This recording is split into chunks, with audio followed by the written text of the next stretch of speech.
Isang pangarap lang ang nais ni Annalyn Segundo, ang makapagtrabaho sa Canada upang iahon ang kanyang pamilya sa kahirapan. Ngunit sa isang iglap, nawala ang lahat. Naloko siya ng agency. Naubos ang perang pinaghirapan ng kanyang pamilya at nadurog pa ang kanyang puso nang mahuli niyang may ibang babae ang lalaking minahal niya. Sa tindi ng kanyang kawalan ng pag-asa, naisip niyang wakasan na ang sariling buhay. Ngunit bago siya tuluyang lamunin ng dilim, isang estranghero ang humawak sa kanyang kamay. Akala niya'y tuluyan ng magbabago ang kanyang buhay. Ngunit paano kung may mga pagsubok pa siya na kailangang harapin? Ako si Skylar at sabay-sabay nating pakinggan ang kwento ni Annalyn. Hindi agad nakagalaw si Annalyn sa kinatatayuan niya. Nakatitig lang siya sa nakasarang glass door ng recruitment agency na ilang araw niyang pinaniwala ang magiging daan patungo sa pangarap niyang makapagtrabaho sa Canada. Nakakandado na ang pinto, maging ang reception desk na dati puno ng mga papeles at empleyadong nakangiti ay wala ng laman. Unti-unti ring nagsimulang magtipon ang iba pang aplikante sa harapan ng opisina.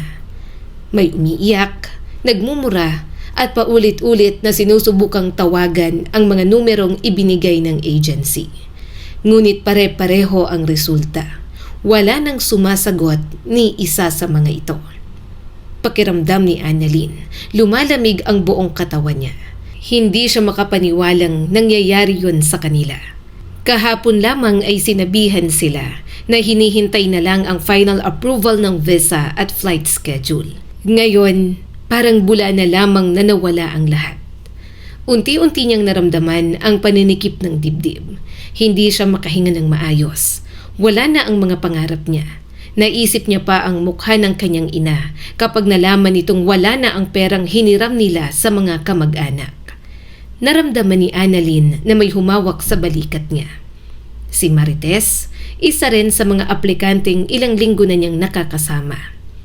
Annalyn, anong gagawin natin ngayon? Hindi ko na alam kung saan tayo pupunta. Hindi ko na rin matawagan ang coordinator na lagi nating kausap. Kahit sa Facebook account niya, bigla na rin nawala. Pakiramdam ko tuluyan na talaga tayong iniwan. Napayuko si Annalyn. Wala rin akong maisip, Ate Marites. Hanggang ngayon umaasa pa rin ako na baka may paliwanag sila. Baka may emergency lang o baka lumipat lang sila ng opisina. Pero habang tinitingnan ko ang lugar na to, lalo kong nararamdaman na wala na talaga sila. Napahagulgol na lang si Marites. Parang gusto na lang din umiyak ni Annalyn. Nakakaiyak naman kasi talaga. Bakas pa rin ang hindi pagkatanggap sa mukha ni Ate Marites. Paano ng pamilya ko? Ibinenta namin ang maliit naming bukid para lang mabayaran ng placement fee. Ang asawa ko nangutang pa sa lending. Sabi ko ilang buwan lang ay mababayaran ko na lahat kapag nasa Canada na ako. Ano nang sasabihin ko sa kanila? Hindi agad nakasagot si Annalyn. Mas lalo lamang bumigat ang dibdib niya. Pare-pareho pala silang may isinakripisyo. Naniwala at pare-pareho silang nawalan. Lumapit naman ang isang lalaking aplikante na kanina pang galit na galit. Mga kasama, huwag tayong basta uuwi. Magreklamo tayo sa pulis. Hanapin natin ang may-ari ng agency. Hindi pwedeng matapos na lang to ng ganito. Kung uuwi tayo ngayon, para na rin nating tinanggap na wala ng mga pera natin. Tumango ang ilan. Ngunit may iba ring tuluyang napaupo sa sahig habang umiiyak. Nanghihina na rin ang kalooban niya. Pero pinilit niyang magpakatatag. Mahinang nagsalita si Annalyn. Tama po kayo, hindi tayo dapat basta sumuko. Pero sa totoo lang, hindi na niya alam kung saan magsisimula. Hindi pa nga siya makapaniwalang naloko sila ng ganoon. Pakiramdam ni Annalyn, nananaginip lang siya. Sana pagising niya mamaya, hindi yon ang realidad. Makalipas ang ilang oras, nagtungo silang lahat sa himpilan ng pulisya upang magsampa ng reklamo. Habang naghihintay ng kanilang turn, nakaupo lamang si Annalyn sa isang mahabang bangko. Nakahawak pa rin siya sa envelope na dati puno ng mga dokumento na kailangan sa pag-abroad. Mga papeles na minsan niyang tinitingnan ng may ngiti. Ngayon ay tila wala na yung halaga. Pinisil niya ang gilid ng envelope. Pakiramdam ni Annalyn, bawat papel na nasa loob nito ay paalala ng isang pangarap na biglang nawala. Napansin ng isang babaeng pulis ang nanginginig niyang mga kamay. "Ma'am, ayos ka lang ba? Kanina ka pa tahimik. Kung gusto mong uminom ng tubig, sabihin mo lang." Mahina siyang ngumiti. "Salamat po. Hindi ko lang talaga matanggap ang nangyari. Nurse po ako. Ilang taon ako nag-aral at nagtrabaho para makarating sa pagkakataong ito. Akala ko ito nang simula ng mas magandang buhay para sa pamilya ko." Malumanay ang tinig ng pulis. "Marami na rin kaming naging kaso katulad nito. Nakakalungkot dahil mga taong nangangarap lang ang kadalasang nabibiktima. Pero huwag mong isipin na kasalanan mo ang lahat. Ang may kasalanan ay ang mga taong nanloko sa inyo." Napakagat si Annalyn sa labi. Gusto niya yung paniwalaan. Pero siya ang nangumbinse sa nanay niya na umutang. Siya ang nagsabing siguradong mababawi agad nila ang pera. Ngayon, hindi niya alam kung paano niya haharapin ang pamilya niya. Nahihiya siyang umuwi. Pagsapit ng gabi, mag-isa siyang nakaupo sa isang maliit na waiting shed malapit sa terminal ng bus. Mahigpit niyang hawak ang cellphone. Paulit-ulit niyang binubuksan ang contact number ng kanyang ina. Nakatapat na ang daliri niya sa call button. Ngunit sa tuwing pipindutin niya na yon, umaatras siya. Ano ang sasabihin niya? Paano niya ipapaliwanag na nawala ang perang pinag-ipunan nila? Paano niya sasabihing wala ng Canada? Na wala ng pangakong magandang buhay? Nagsimula nang tumunog ang cellphone ni Annalyn. Nanlaki ang mga mata niya nang makita ang pangalan ng tumatawag. "Nanay?" Biglang bumilis ang tibok ng puso niya. Hinayaan muna niyang mag-ring hanggang sa huminto. Makalipas ang ilang segundo ay muli itong tumawag. Napapikit na si Annalyn. Hindi na siya makakatakas. Dahan-dahan niyang sinagot ang tawag. "Hello, Nay!" Narinig niya agad ang masayang boses ng kanyang ina.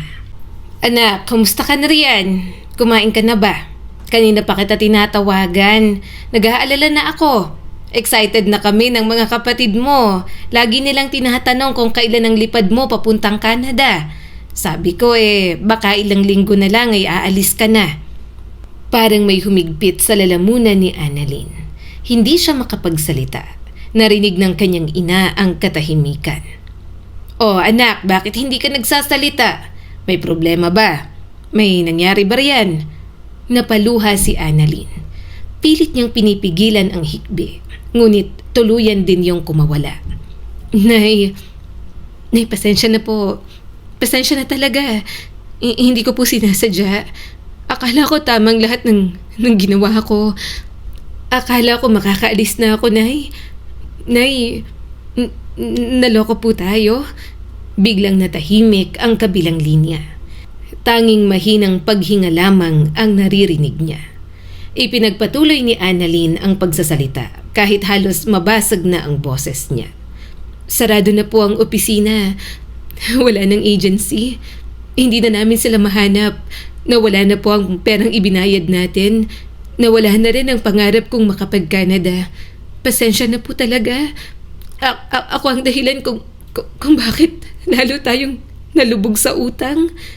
Makalipas ang ilang sandali, nagsalita ang kanyang ina. Ngunit puno pa rin ng pag-unawa. "Anak, tumigil ka nga riyan. Huwag mong akuin ang kasalanang hindi naman ikaw ang gumawa. Nasaktan man ako sa nangyari. Mas masasaktan ako kung sisirain mo ang sarili mo dahil sa guilt. Ang pera ay pwedeng kitain ulit. Pero ikaw, iisa ka lang." Hindi napigilan ni Annalyn ang muling pag-iyak.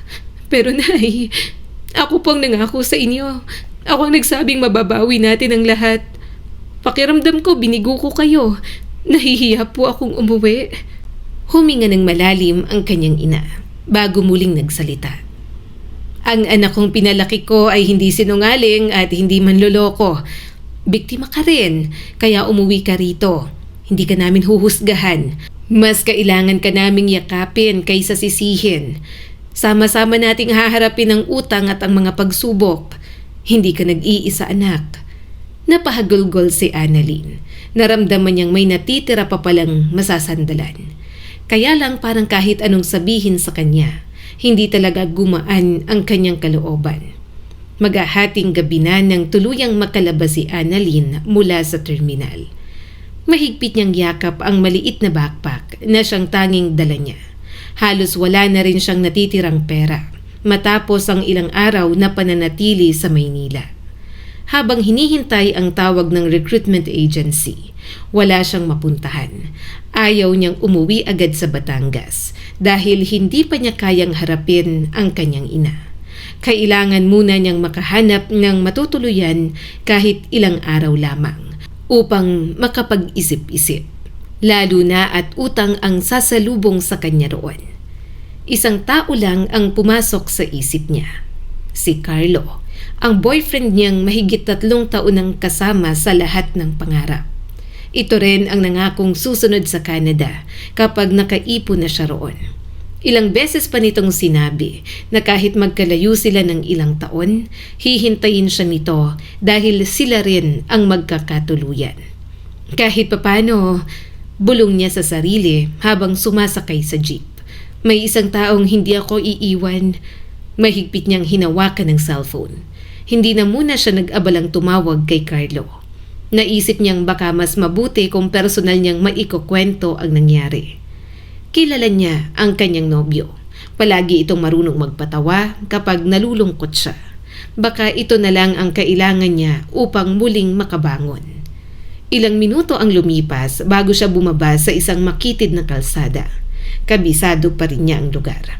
Maraming beses na rin siyang nakapunta roon kapag bumibisita siya sa Maynila. Kilala siya ng ilang kapitbahay ni Carlo dahil madalas silang magkasama noon. Habang naglalakad, lalo lamang bumilis ang tibok ng puso niya. Nananabik na siya na may taong yayakap sa kanya pagkatapos ng napakasakit na mga nangyari.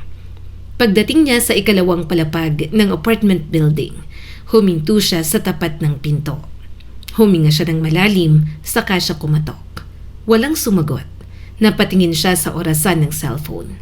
12:00 na pala ng gabi. Baka tulog na, mahina niyang sabi sa sarili. Muli siyang kumatok ng mas malakas. Pagkaraan ng ilang segundo, nakarinig siya ng mahihinang yabag sa loob. Napangiti siya kahit kaunti. Ngunit mabilis ding napawi ang ngiti nang makarinig siya ng isang pamilyar na boses. "Sandali lang!" Si Carlo, kasunod noon ay isa pang boses ng isang babae. Napakunot noo si Annalyn. Saglit niyang inisip na baka kapatid o pinsan lamang yon. Ngunit bakit 10 oras na ng gabi? Bakit tila nagmamadali ang mga ito? Narinig niya ang mahinang tawanan mula sa loob. Kasunod ang tunog ng mga yabag. Hindi pa rin bumubukas ang pinto. Unti-unting kinabahan si Annalyn. Muli siyang kumatok. "Carlo? Ako to, si Annalyn." Biglang natahimik ang loob. Halos 1 minuto ring walang narinig na anumang ingay. Mas lalo lamang bumigat ang pakiramdam ni Annalyn. Pagkaraan ng ilang sandali ay bahagyang bumukas ang pinto. Sumilip si Carlo. Nanlaki ang mga mata nito nang makita siya. Annalyn?" Hindi maipaliwanag ni Annalyn kung bakit biglang kumabog ng napakalakas ang dibdib niya. Ngunit ramdam niyang may mali. Sobrang mali. "Pwede ba akong pumasok?" Mahina niyang tanong. Hindi agad sumagot si Carlo. Sa halip ay tila hinarangan pa nito ang pagbukas ng pinto. Bakit hindi ka nagsabi na napupunta ka?" Napansin ni Annalyn ang pawis sa noo ng lalaki, kahit malamig naman ang gabi. Hindi rin ito matingnan ng diretso ang kanyang mga mata. Nagtaka na agad si Annalyn. "May nangyari kasi naloko kami ng agency. Wala na akong mapuntahan. Ikaw agad ang naisip kong puntahan. Saka dito muna ako matutulog sa'yo." Napalunok si Carlo. Annalyn, baka pwedeng sa ibang araw na lang tayo mag-usap." Parang may malamig na tubig na ibinuhos sa buong katawan ni Annalyn. Bakit?" Hindi sumagot si Carlo. Sa halip ay bahagya niyang narinig ang boses ng babae mula sa loob. "Babe, sino yan?" Naniga si Annalyn. Parang may kung anong pumutok sa loob ng kanyang dibdib. Hindi na niya hinintay ang sagot ni Carlo.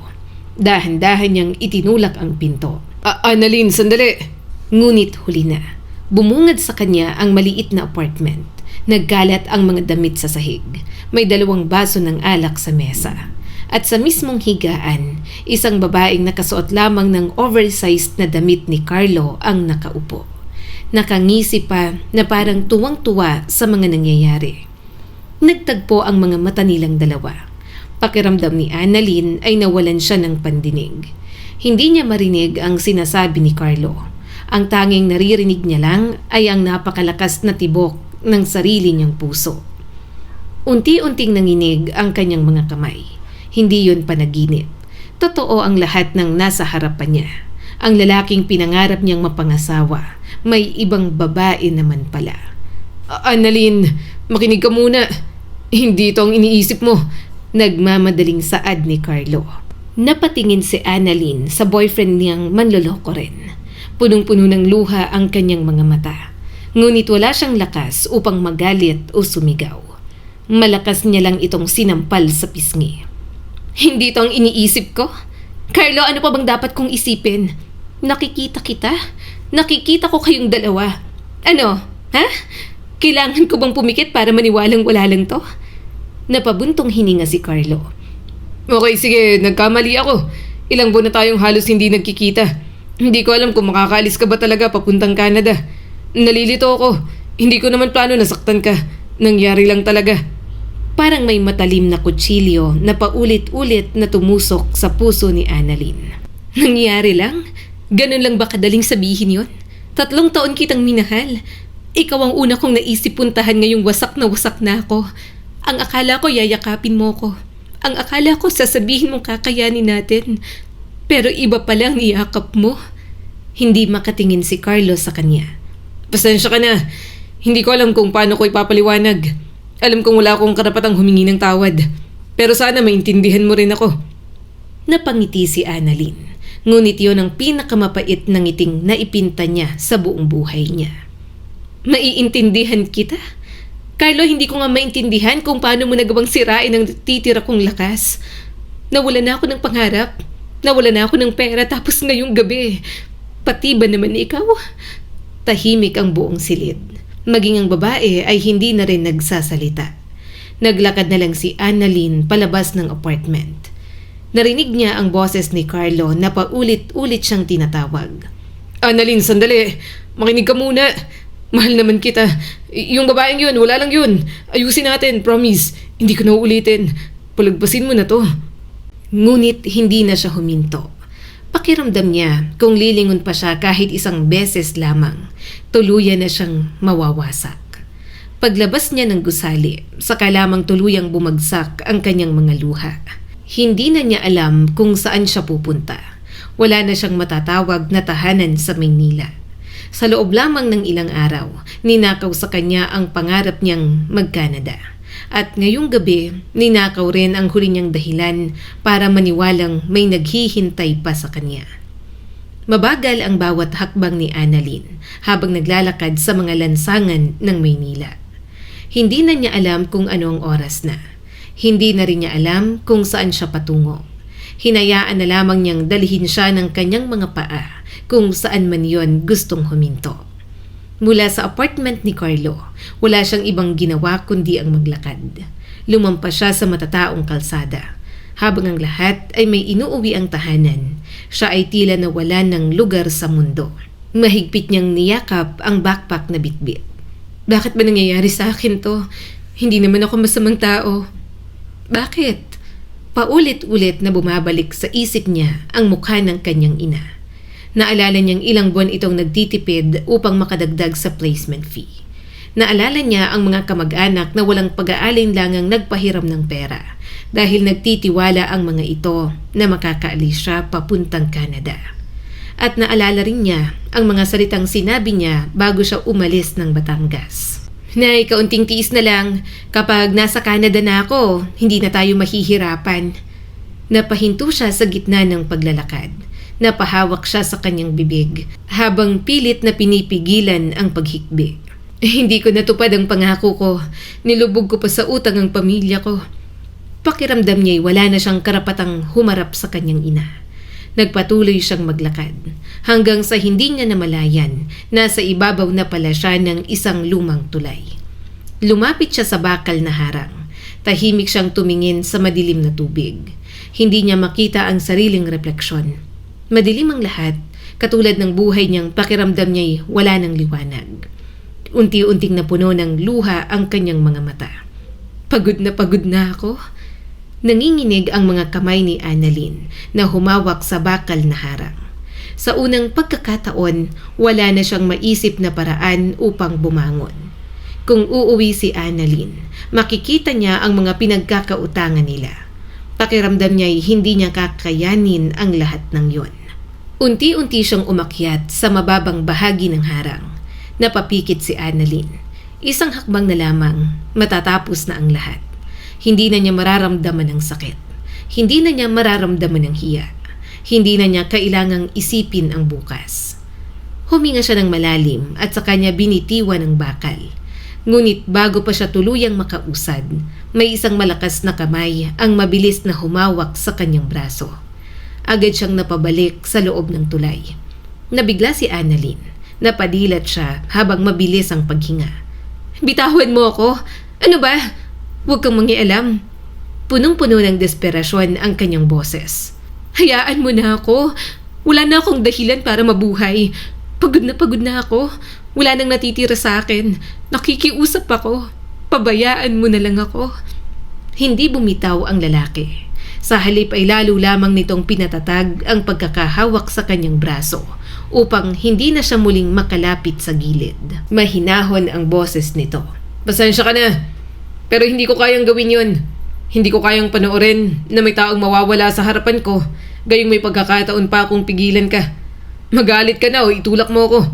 Pero hindi kita hahayaang tumalon ngayong gabi." Hindi na napigilan ni Annalyn ang malakas na pag-iyak. Parang yun na ang huling pader na bumagsak sa kanyang puso. Sunod-sunod ang kanyang paghikbi. Hindi na niya alintana kung naririnig siya ng mga dumaraan. Hindi na rin niya alintana ang sariling itsura. Lumuhod siya sa sementadong tulay habang umiiyak. Tahimik lamang nananatili ang lalaki sa tabi niya. Hinayaan lang siya nitong ilabas ang lahat ng sakit.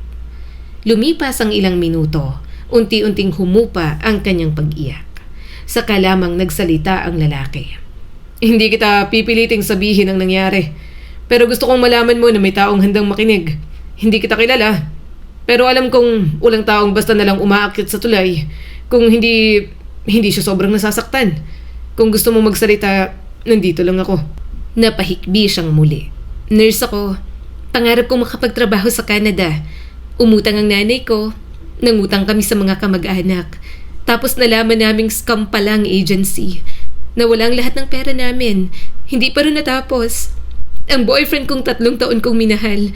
Nahuli ko na may ibang babae. Sabay-sabay kong nawala ang lahat. Sabihin mo nga sa akin, paano pa ako magsisimulang mabuhay?" Umupo ito sa harapan niya at tinulungan siyang makatayo. "Kung sasabihin kong naiintindihan ko ang sakit mo, baka hindi ka maniwala. Hindi ko alam ang bigat ng pinapasan mo. Pero ang alam ko lang, ang mga taong nanloko sa'yo at ang taong nagtaksil sa'yo ang gumawa ng mali. Hindi ikaw. Huwag mong ipataw sa sarili mo ang parusang dapat ay sila ang nagdadala." Napapikit si Annalyn. "Yun din ang sinabi ng nanay ko. Pero hindi ko mapaniwalaan. Pakiramdam ko, ako ang dahilan kung bakit baon kami sa utang. Ako ang naniwala sa agency. Ako ang nagtiwala kay Carlo. Lahat ng maling desisyon, ako ang gumawa." Umiling ang lalaki. "Hindi kasalanan ng magtiwala sa maling tao. Ang kasalanan ay ang manloko ng kapwa. Kung mabuti kang tao, natural lang na maniwala ka kapag may taong nangakong tutulungan ka. Huwag mong hayaang baguhin ang kasamaan ng iba ang tingin mo sa sarili mo." Unti-unting inangat ni Annalyn ang kanyang tingin. Ngayon lamang niya napagmasdan ng maayos ang lalaking nasa harapan niya. Mukhang bata pa at malayo lang ang edad sa kanya ng ilang taon. Maayos ang polo na suot. Simple ngunit halatang mamahalin ang relo. May maamong mga mata na tila maraming pinagdaanan sa buhay. Napansin ng lalaki ang pagtataka niya, kaya bahagya itong umiti. "Pasensya na, hindi pa pala ako nagpapakilala. Ako si Henry. Henry Ledesma. Nag-abot ito ng kamay. Bahagyang nanlaki ang mga mata ni Annalyn. Parang pamilyar ang pangalan. Ilang segundo siyang nag-isip bago niya tuluyang naalala. Henry Ledesma? Yung negosyanteng may mga dermatology clinic na may mga client na mga artista? Ikaw ba talaga yon? Nababasa ko ang pangalan mo sa mga magazine sa ospital noon. Mahinang tumawa si Henry. Oo. Pero ngayong gabi, hindi ako negosyante. Isa lang akong taong nagkataong napadaan at may nakitang babaeng nangangailangan ng makakausap. Hindi alam ni Annalyn kung bakit lalo siyang napaluha. Muli siyang napayuko. Salamat. Hindi ko alam kung bakit mo ako tinulungan. Hindi mo naman ako kilala. Kalmado pa rin ang mukha ni Henry. Hindi kailangan magkakilala para iligtas ang isang buhay. At naniniwala ako na hindi dito nagtatapos ang kwento mo. Hindi pa ito ang huling kabanata ng buhay mo. Kaya huwag ka munang sumuko. Pagkatapos ng ilang sandaling katahimikan, may kinuha si Henry sa bulsa ng wallet. Isang calling card ang iniabot nito kay Annalyn. May dermatology clinic ako. Pumunta ka sa amin. Kailangan namin paminsan-minsan ng mga nurse na handang matuto. Alam kong hindi yon ang larangang kinasanayan mo, pero kung gusto mong magsimula muli, pumunta ka ron. Bibigyan kita ng trabaho na pwedeng makatulong sa'yo. Mahigpit na tinitigan ni Annalyn ang calling card. Halo-halong emosyon ang nararamdaman niya. Pag-asa, takot at pagdududa. Hindi niya alam ang unang mararamdaman. Sir, wala akong masyadong alam sa aesthetic nursing. Tumango si Henry. Okay lang. Matututunan mo rin yan. Kapag handa ka na, saka ka pumunta. Magpahinga ka. Itulog mo muna ang problema mo. Mahigpit na hinawakan ni Annalyn ang calling card. Habang pauwi siya kinabukasan sa Batangas. Nasa bulsa ng kanyang bag ang calling card ni Henry Ledesma. Hindi pa nawawala ang sakit. Hindi pa rin nababayaran ang mga utang na mayroon siya. Hindi rin nabubura ang pagtataksil ni Carlo. Ngunit habang pinagmamasdan niya ang unti-unting pagsikat ng araw mula sa bintana ng bus, nagkaroon muli ng munting pag-asa ang puso niya. Lumipas ang halos isang linggo bago tuluyang nagkaroon ng lakas ng loob si Annalyn na tawagan ang numerong nasa calling card ni Henry Ledesma. Sa loob ng 7 araw na yon, paulit-ulit niyang pinag-isipan kung tama bang tanggapin ang alok. Nagpahinga lang siya ng kaunti. Tama si Henry, kailangan niya ulit bumangon. Matapos ang isang maikling interview sa cellphone, pinapunta si Annalyn sa pangunahing dermatology clinic ni Henry sa Makati para sa final interview at orientation. Habang nakasakay sa bus mula Batangas, mahigpit niyang hawak ang envelope na naglalaman ng kanyang resume, PRC license at mga certificate. Pakiramdam niya ay para na naman siyang bagong graduate na pupunta sa unang job interview. Hindi niya alam kung tatanggapin ba siya o uuwi na naman siyang luhaan. Gayunpaman, pinili niyang kumapit sa munting pag-asa na ibinigay sa kanya ni Henry. Pagdating niya sa gusali, automatikong napahinto si Annalyn. Ang laki pala talaga nitong building. Ang buong unang palapag ay yari sa salamin. Malinis ang paligid, may valet parking, may ornamental na halaman, at isang eleganteng lobby na may puting marmol ang sahig. Nakasuot ng formal na uniform ang mga receptionists, habang maayos namang inaasikaso ang mga pasyenteng karamihan ay halatang may kaya sa buhay. Hindi niya napigilang mapabuntong hininga. Ang sosyal ng lugar, hindi niya akalain na ganun kalaki ang negosyo ni Henry. Napakagatlabi si Annalyn. Nurse lamang siya mula sa isang simpleng ospital sa Batangas. Hindi niya maiwasang itanong sa sarili kung talagang may lugar ba siya sa ganoong klase ng klinik. Lumapit siya sa receptionists. Good morning po. Good morning, ma'am. Ano pong pangalan? May appointment po ba kayo ngayong umaga? Kung para po kayo sa interview, tutulungan ko kayong makapag-register. Saad nito. Mahinang ngumiti si Annalyn. Good morning po. Ako po si Annalyn Segundo. Pinapunta po ako rito ni Sir Henry Ledesma para sa interview. Hindi ko lang po alam kung anong department ang pupuntahan ko. Magiliw na ngumiti ang receptionists. Huwag po kayong kabahan, Ma'am Annalyn. Inaasahan na po kayo ni Sir Henry. Sandali lang po at tatawag ako sa executive office para maihatid kayo. Maupo muna kayo habang hinihintay ninyo ang e-escort sa inyo. Nagpasalamat si Annalyn at tahimik na naupo. Habang naghihintay, pinagmasdan niya ang paligid. Napakaganda talaga ng klinik. May 2 pa siyang branch ng klinik. Pero mukhang ito raw ang pinakamalaki. May mga pasyenteng eleganteng manamit. May mga doktor na mabilis ngunit maayos kumilos. Lahat ay tila sanay sa mataas na antas ng serbisyo. Lalo siyang kinabahan. Paano kung hindi talaga ako bagay rito? Kapag dito ako nagtrabaho, paano kung mapahiya lang ako? Napailing si Annalyn. Ang dami kong iniisip. Hay, Annalyn, kalma lang. Nandito ka kasi magtatrabaho ka. Magiging maayos ulit ang buhay mo. Makakabayad ka ulit ng utang. Si Henry ang pinadalang anghel sa'yo ni Lord, kaya kumalma ka na. Napangiti na lang si Annalyn. Ilang minuto pa ang lumipas nang bumukas ang elevator. May isang babaeng lumabas na nakasuot ng puting blazer. Mahaba ang maayos na buhok at may confidence ang bawat hakbang. Hindi pa man ito tuluyang nakakalapit, tila may pamilyar ng kumurot sa alaala ni Annalyn. Ano? Siya ba si... Nang magtagpo ang kanilang mga mata, sabay silang natigilan. Annalyn? Mahinang bulong yon ng babae. Nanlaki rin ang mga mata ni Annalyn. Nadine? Halos hindi siya makapaniwala. Mahigit 10 taon na rin mula nang huli niyang makita ang dating matalik na kaibigan. Mula elementary hanggang high school, halos hindi sila mapaghiwalay. Sabay silang kumakain, sabay umuuwi, sabay nangangarap. Puro mga lalaki ang mga nakababatang kapatid niya. Kaya para kay Annalyn, isang kapatid na rin si Nadine. Ngunit matapos ang graduation, bigla na lamang itong nawala. Lumipat daw ng tirahan ang pamilya nito. Naputol ang komunikasyon nila at mula noon ay hindi na sila muling nagkita. Hindi na napigilan ni Annalyn ang sarili. Lumapit siya rito at niyakap ito ng sobrang higpit. Ikaw nga talaga, hindi ako makapaniwalang ikaw yan. Ang tagal na nating hindi nagkita. Ilang beses kitang hinahanap noon pero wala na pala kayo sa dati ninyong bahay. Kumusta ka? Nurse na ako. Nurse ka na rin ba? Napangiti si Annalyn nang kumawala sa yakap. Talagang masaya siya na makitang muli si Nadine. Tipid naman itong ngumiti. Ayos lang ako. Ikaw, hindi ko akalaing dito pala tayo magkikita. Ikaw yung pinapasundo ni Henry? Yung bibigyan ng trabaho? Asawa ko siya. Nanlaki ang mga mata ni Annalyn at natawa. Talaga? Salamat sa asawa mo. Tinulungan niya ako. Dadalhin niya rin pala ako sa'yo. Ang liit talaga ng mundo, no? Hindi ko rin inaasahan. Marahang sabi ni Nadine at pinagmasdan siya mula ulo hanggang paa. Halika, samahan mo muna ako sa office ko.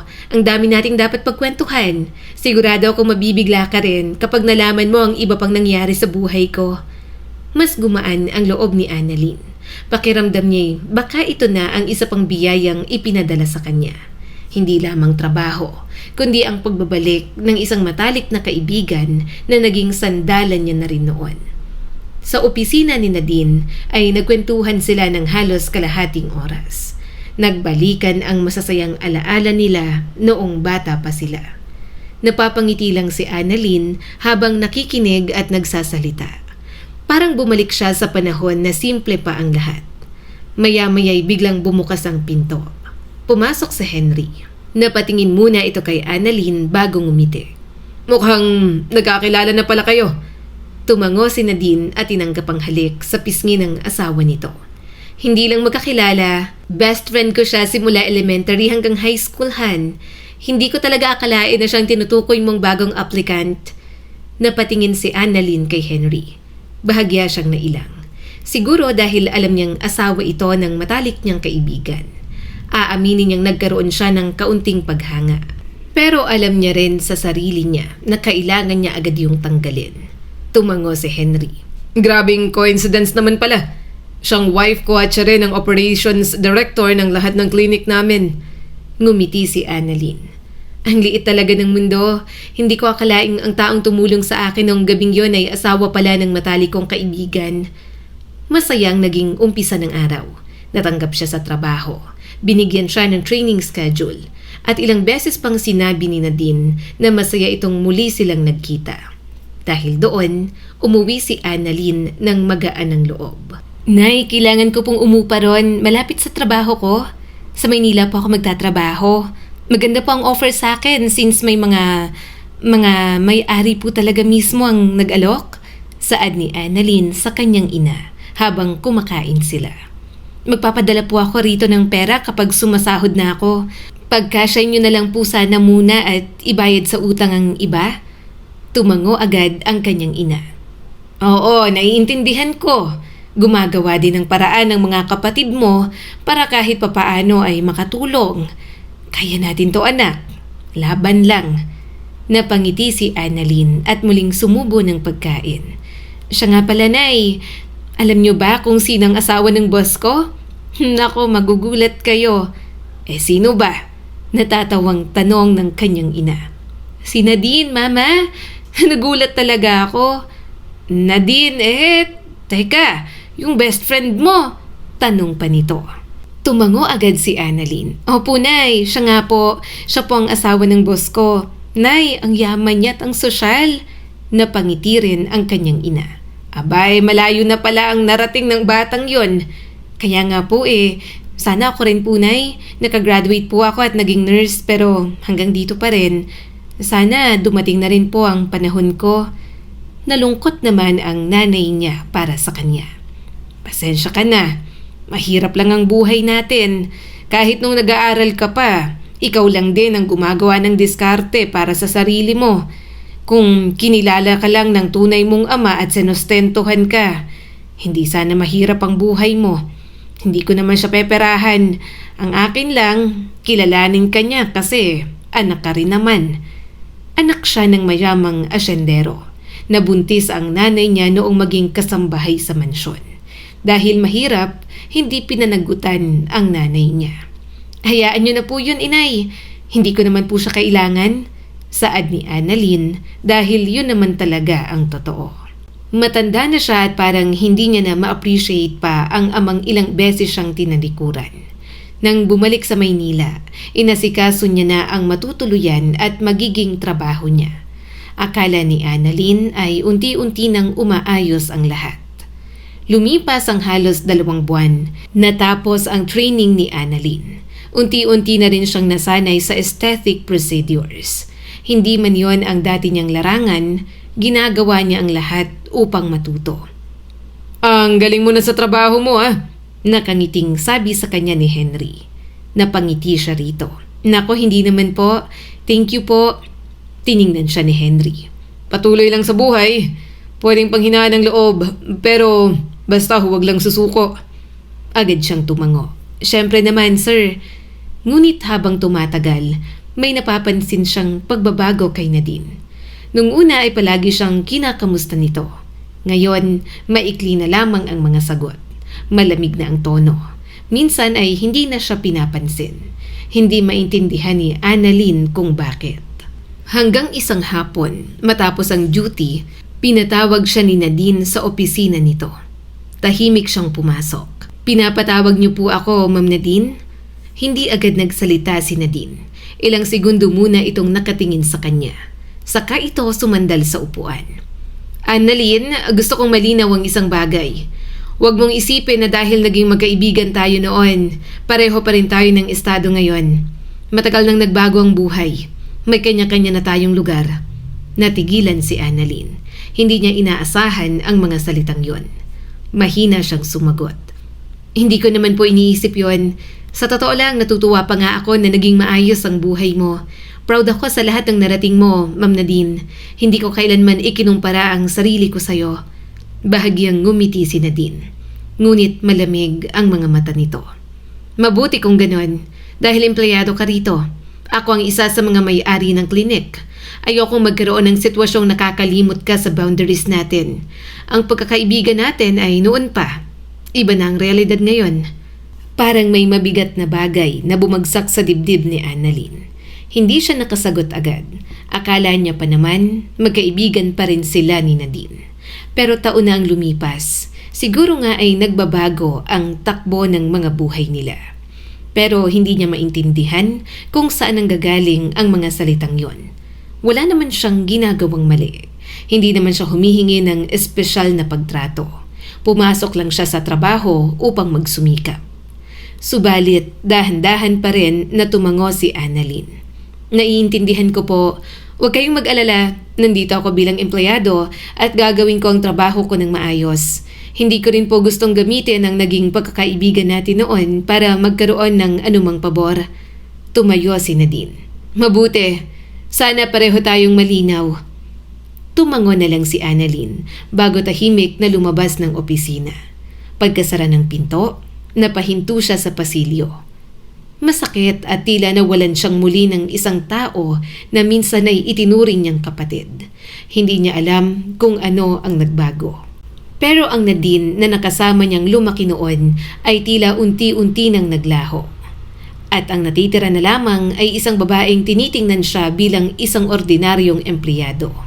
At marahil, bilang isang taong hindi na nito kailanman magiging kapantay.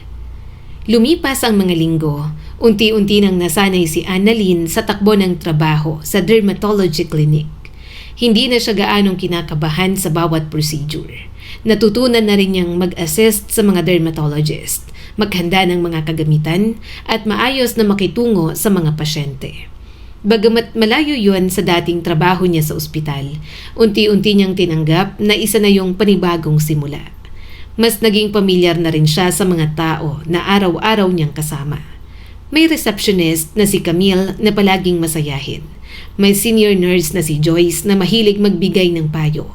May clinic assistant na si Ben na laging nagpapatawa tuwing break time. Unti-unti ring nabawasan ang pakiramdam niya na isa siyang estranghero roon. Habang tumatagal, mas lalo niya ring nakikilala ang pamilya ni Henry. Paminsan-minsan ay dinadala nito sa klinik ang dalawa nitong anak. Si Hannah na 9 na taong gulang at si Liam na 6 na taong gulang. Parehong magalang ang mga ito, palangiti at napakalambing sa kahit sinong nandoon. Bilang isang nurse, hindi na iwasang mapalapit ni Annalyn sa dalawang bata. Isang tanghali, habang break nila, lumapit si Hannah sa kanya habang may hawak na coloring book. Nurse Annalyn, pwede mo ba akong tulungan kulayan tong butterfly? Hindi kasi marunong si Liam. Kulay green ang ginawa niyang pakpak. Sabi ko pink dapat pero ayaw niya akong pakinggan. Napangiti si Annalyn. Siyempre naman, pero alam mo pwede namang maging green ang butterfly kung gusto ni Liam. Minsan mas gumagandang drawing kapag gumagamit tayo ng sariling imahinasyon. Hindi naman laging kailangan pare-pareho ang kulay. Napangiti rin si Hannah. Oo nga no, lagi kasing sinasabi ni Daddy na walang maling kulay kapag nagdo-drawing. Basta masaya kami habang ginagawa namin. Kaya siguro hindi niya rin ako pinapagalitan kapag purple ang ginagawa kong puno. Natawa si Annalyn. Sa simpleng usapan nilang yon, ramdam niyang mabuting ama si Henry. Ilang sandali pa ay dumating si Liam habang yakap ang isang maliit na dinosaur toy. Nurse Annalyn, ikaw na lang ang kakampi ko. Si Ate Hannah kasi ayaw maniwalang pwedeng lumipad ang dinosaur. Pero sa imagination ko, kaya naman. Saad ni Liam. Mahina siyang tumawa. Wala naman siyang ginagawa kaya siya ang kinukulit ng mga anak ni na Henry at Nadine. Magiliw naman siyang kumakausap sa mga ito, lalo na at mahilig siya sa bata. Maya-maya'y lumabas si Henry mula sa meeting nito. Napangiti ito at lumuhod sa harap ng mga anak. Nandito lang pala kayo. Baka may trabaho pa si Nurse Annalyn. Kinukulit ninyo. Umiling siya kaagad. Wala po Sir Henry. Break ko naman kaya okay lang. Tumawa si Henry. Salamat. Madaldal ang mga to at maraming tanong. Halina kayo. Punta na tayo sa office ng mami ninyo. Sabi pa ni Henry at inakay ang dalawang bata. Mas lalong humanga si Annalyn. Habang pinagmamasdan niya ang tatlo na papalayo, hindi niya naiwasang maalala ang sarili niya na hindi lumaki sa isang ama. May naging stepfather naman siya, kaya lang palainom at sugarol, kaya iniwan din ng kanyang ina. Binuhay silang tatlong magkakapatid sa sariling sikap nito. Napakaswerte ng dalawang bata, kitang-kitang mahal ng ama. Ang ganda ng pamilya ni Nadine. Ngunit habang lumilipas ang mga araw, may isang bagay siyang hindi maiwasang mapansin. Halos si Henry lamang ang laging kasama ng mga bata. Kapag may school activity, si Henry ang nag-aasikaso. Kapag kailangang ihatid o sunduin, kapag kumakain sa klinik, palaging si Henry. Samantalang si Nadine, bihirang makita. Kapag naroon naman ito, saglit lang. Palagi itong may meeting, event, charity program, business dinner at kung ano-anong bigla ang lakad. Kahit sa mga bata, nalalaman niyang hindi pala malapit ang mga ito kay Nadine. Isang hapon, habang nagliligpit sila ng gamit, napansin ni Annalyn na tahimik na nakaupo si Liam sa reception area. Paulit-ulit itong tumitingin sa pintuan. Lumapit siya rito. "Liam, may hinihintay ka ba?" Tumango ang bata. "Opo, Nurse Annalyn. Si Mommy, nangako kasi siyang kakain kami ng ice cream pagkatapos ng meeting niya. Kaninang tanghali pa ako naghihintay. Pero sabi ni Daddy, baka hindi na naman daw siya makasama kasi busy." Napangiti si Annalyn, ngunit may kirot sa dibdib niya. "Huwag ka munang mawala ng pag-asa. Baka naipit lang sa trabaho ang mommy mo. Alam mo naman, minsan maraming kailangan gawin ang matatanda. Para sa inyo rin naman yon." Napayuko si Liam. "Palagi na lang siyang busy. Pero okay lang, sanay na po kami ni ate. Si Daddy naman, lagi akong dinadala sa ice cream. Si Daddy always nasa tabi namin." Hindi alam ni Annalyn kung ano ang isasagot. Hindi niya gustong magsalita ng masama tungkol sa ina ng bata. Tinuring niya pa rin na kaibigan si Nadine, pero nalulungkot lang siya na ganoon ito sa mga anak. Maya-maya lamang ay dumating si Henry. Kinarga nito si Liam. "Sorry buddy, hindi ulit makakarating si Mommy. May emergency meeting daw siya. Pero kung gusto mo, tayong tatlo na lang ni Ate Hana ang kakain ng paborito mong chocolate sundae." Bahagyang ngumiti si Liam. "Sige po Daddy, basta kasama ka po namin ni ate." Tahimik na pinanood yon ni Annalyn. Lalong tumibay ang paniniwala niyang mabuting ama si Henry. At lalong hindi niya maintindihan kung bakit tila napakalayo ni Nadine sa sarili nitong mga anak. Lumipas ang ilang araw, kinailangan ni Annalyn na mag-overtime. May buwan ng inventory ng lahat ng medical supplies. Halos 9:00 na ng gabi nang matapos umuwi ang karamihan sa mga empleyado. Tahimik na ang buong klinik. Tanging ilang ilaw lamang sa hallway ang nakabukas. Isa-isang binilang ni Annalyn ang natitirang stocks ng injectables at skincare products. Pagkatapos ay isinara niya ang storage room. Habang naglalakad pabalik sa nurse's station, napansin niyang may mahinang liwanag na nanggagaling sa isang consultation room na dapat ay bakante na. Napakunot ang noo niya. "May naiwan pa bang doktor?" Lumapit siya upang patayin sana ang ilaw. Ngunit bago pa niya maabot ang pinto, nakarinig siya ng mahinang tawanan. Napatigil si Annalyn. Kasunod nun ang pamilyar na boses ni Nadine. Nanlaki ang mga mata niya. Sa loob ng consultation room, malinaw niyang nakita si Nadine. Nakayakap ito sa isang lalaking hindi niya kailanman nakita sa klinik. Magkadikit ang noo ng mga ito at maya-maya'y maalab na naglapat ang mga labi. Napaatras si Annalyn. Tinakpan niya ang bibig. Hindi pwede. Bakit niya niloloko ang asawa niya?" Dahan-dahan siyang umatras. Pinilit niya na huwag gumawa ng ingay. Mabuti na lamang at hindi siya napansin. Mabilis siyang naglakad palayo hanggang makarating sa locker room. Napasandal si Annalyn sa pader. Niloloko ni Nadine si Sir Henry? Mabilis ang tibok ng puso niya. Hindi niya akalain na masasaksihan niya ang ganoong eksena. Buong gabi ay hindi nakatulog si Annalyn. Paulit-ulit na bumabalik sa isip niya ang eksenang nakita. Nagpalipat-lipat siya ng higaan. Napabuntong hininga, napapikit. Ano bang gagawin ko? Sasabihin ko bang nakita ko? Kawawa si Sir Henry, kawawa ang mga bata, pero wala ako sa posisyon para mangialam sa kanila. Pinilit niya na lang na matulog. Kinabukasan, habang papasok sa trabaho, mahigpit niyang hawak ang bag. Sasabihin ko ba kay Sir Henry? Kung magsasalita siya, maaaring masira ang pamilya nito. Maaaring mawalan siya ng trabaho. At baka isipin pa ng mga ito na nakikialam siya sa buhay mag-asawa.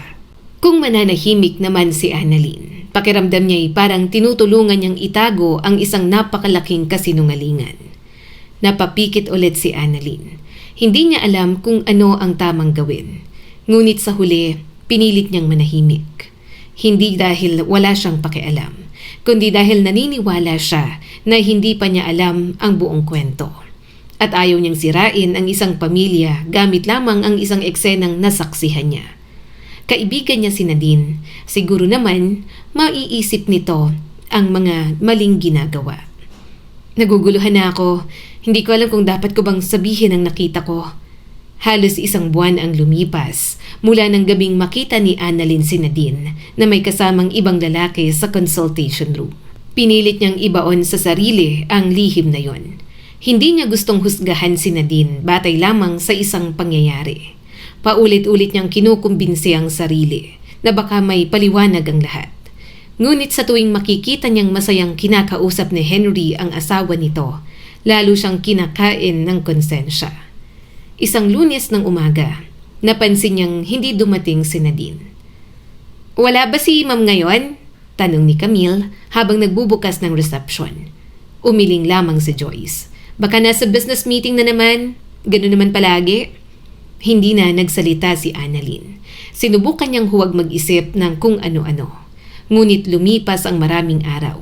Hindi pa rin nagpapakita si Nadine. Napansin niya na unti-unting nagbabago ang ekspresyon ni Henry. Nung una ay kalmado pa ito, ngunit habang tumatagal, mas nagiging tahimik. Mas madalas itong nakatingin sa cellphone. Mas madalas ding lumalabas ng opisina. Hindi alam ni Annalyn ang buong nangyayari. Hanggang sa isang umaga, nagmamadaling pumasok ang accounting manager sa opisina ni Henry. Halata ang pagkataranta nito. "Mukhang may problemang klinik," saad ni Joyce habang break time nila. "Ramdam niyo ba? Sa ilang linggo nang walang presence dito ni Ma'am Nadine." Kumunot ang noon ni Annalyn. Kinakabahan siya sa nangyayari. Makalipas ang ilang araw, ipinatawag ang lahat ng empleyado sa conference room.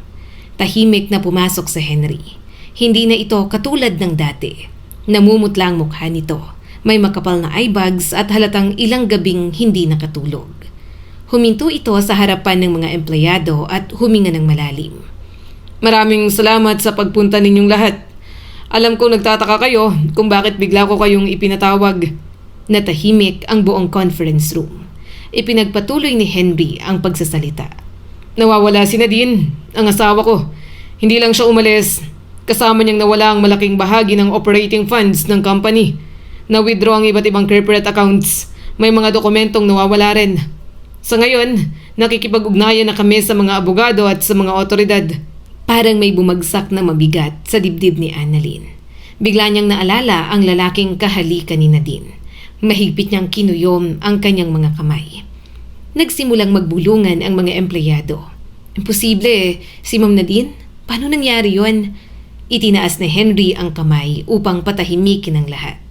"Alam kong marami kayong tanong. Sa totoo lang, marami rin akong tanong na hanggang ngayon ay wala pang sagot. Ang mas mabigat na problema ngayon ay ang negosyo. Dahil sa laki ng perang nawala, hindi na natin kayang patakbuhin ang lahat ng branch gaya ng dati." Napayuko si Annalyn. Ramdam niyang mas mabigat pa sa pagkawala ng pera ang sakit sa boses ni Henry. Alam na kaya nito na may ibang lalaki si Nadine? Muling nagsalita si Henry. "Masakit man sa akin, kailangan kong maging tapat sa inyo. Hindi ko na kayang ibigay ang dati ninyong sahod. Magbabawas tayo ng branch, magbabawas tayo ng empleyado. At kung manais umalis dahil sa sitwasyon, maunawaan ko. Hindi ko kayo pipigilan." Pagkatapos ng meeting na yon, lumipas ang mga buwan at okay pa naman. Pero unti-unting lumulubog ang company. Hindi na sila nabibigyan ng tamang pasahod. Palaging delay at bumaba pa. Kaya isa-isang umalis ang ibang kasamahan niya. Isa-isang nawawala ang dating masayang klinik. Hanggang sa iilan na lamang silang natira. Isang araw, lumapit si Henry sa mga natitirang empleyado. "Hindi ko alam kung paano ako magpapasalamat sa inyo. Hindi ko rin kayo mapapangakuan kung kailan babalik sa dati ang negosyo. Kung gusto ninyo ring umalis, wala akong itatanim na sama ng loob." Nakita niya ang lungkot sa mga mata ni Henry. Alam niyang sobrang nalulungkot talaga ito. Kaya nang isang araw na makita niya itong nag-iisa, hindi niya na napigilang kausapin. Napatingin sa kanya si Henry at tipid ng ngumiti. "Nurse Annalyn, nandito ka pa rin pala. Malaki ang binaba ng sahod mo. Baka hindi mo kayanin. Alam ko may pamilya ring umaasa sa'yo. Huminga siya ng malalim. Alam ko po, pero nung gabing wala na akong pag-asang ipagpatuloy ang buhay ko, ikaw ang humawak sa braso ko. Kung hindi dahil sa'yo, wala na ako ngayon. Hindi ko kayang iwan ka sa panahong ikaw naman ang nangangailangan ng kasama. Unti-unting namuo ang luha sa mga mata ni Henry. Ngunit mabilis din itong napangiti. Nangasawa ko, sumama sa ibang lalaki. Tinangay pa ang pera ng kumpanya. Hindi ko alam kung paano magsisimula ulit. Pero salamat Nurse Annalyn na nandyan ka. Makalipas ang mga linggo, ibang-iba ng klinik. Marami ang bakanteng station, tahimik ng reception. Iilan na lamang ang pasyente. Minsan si Annalyn na ang gumagawa ng dating trabaho ng 3 tao. Pagod siya ngunit hindi siya nagrereklamo. Nakikita niya ang pagsisikap ni Henry. Mula umaga hanggang gabi, ito mismo ang tumatanggap ng mga pasyente. Nag-aayos ng papeles, nakikipagpulong sa mga bangko, at inaalagaan pa rin ang 2 nitong anak. Mas lalo siyang humanga rito at nanindigan na mananatili sa tabi nito. Pakiramdam niya kasi may kasalanan din siya dahil hindi niya sinabi agad ang nalaman niya tungkol kay Nadine. Isang gabi, halos 11:00 na. Natapos ni Annalyn ang pagliligpit ng records. Tahimik ang buong klinik. Habang naglalakad siya, napansin niyang may ilaw pa sa office ni Henry. Nakita niya si Henry na mag-isa at nakahilig sa sofa. May bote ng alak sa mesa at halatang lasing na. Nanlaki ang mga mata ni Annalyn. Mahinahon siyang lumapit.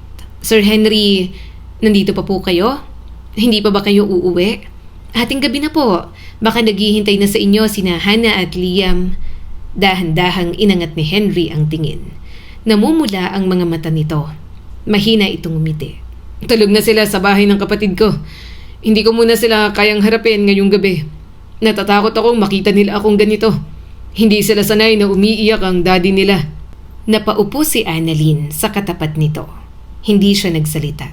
Hinayaan lamang niyang magsalita si Henry. Kailangan ito ng taong makikinig, kaya makikinig siya. Annalyn, sabihin mo nga sa akin, ano bang kulang sa akin? Hindi ba ako naging mabuting asawa? Hindi ba sapat ang pagmamahal ko? Bakit kailangan pa niyang kunin pati kinabukasan ng mga anak namin? Kung gusto niya akong iwan, sana umalis na lang siya. Bakit kailangan niyang sirain ang lahat? Parang sinasakal ang dibdib ni Annalyn. Hindi niya alam ang isasagot.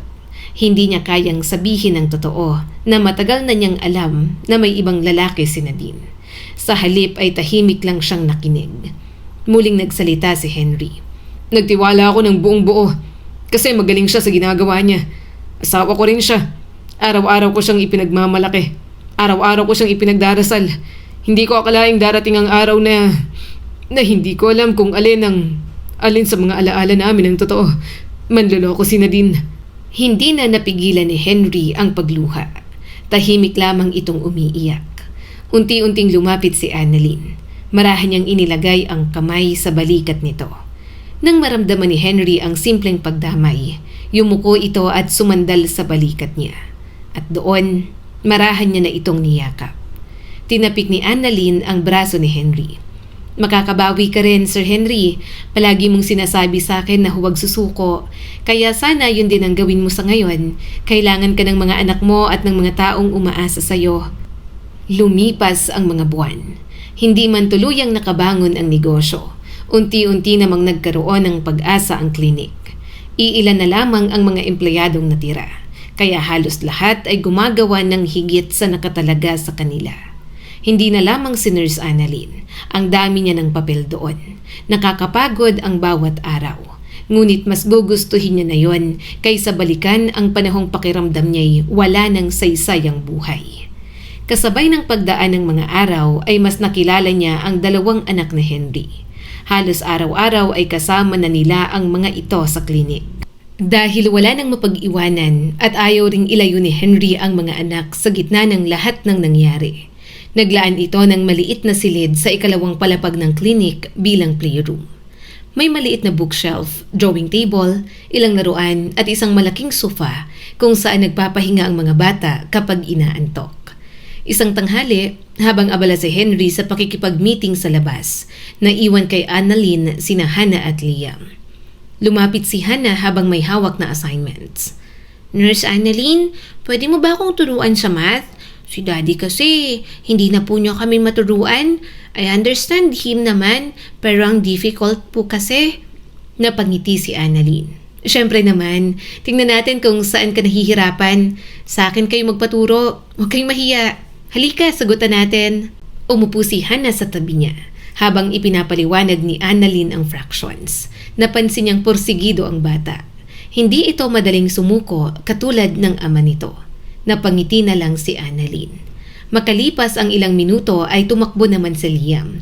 Bit-bit nito ang isang papel na puno ng mga guhit. Nurse Annalyn, tingnan mo, drawing natin to. Ikaw, ako, si ate, saka si daddy. Maganda ba? Napatawa si Annalyn. Napakaganda nito, Liam. Salamat. Itatago ko to para lagi kong maalala ang unang drawing na ibinigay mo sa akin. Ngumiti si Liam hanggang sa lumitaw ang mga biloy nito. Dalaga po, itatago mo, Nurse Annalyn. Kasi si Mommy, hindi niya masyadong tinitingnan ang drawings namin nun. Lagi niyang sinasabing mamaya na lang daw kasi busy siya. Pero si Daddy nilalagay niya lahat sa office niya. Parang may kumurot sa puso ni Annalyn. Hindi niya alam kung ano ang sasabihin. Ayaw niyang magsalita ng anuman na laban kay Nadine. Kaya marahan niyang hinaplos ang buhok ng bata.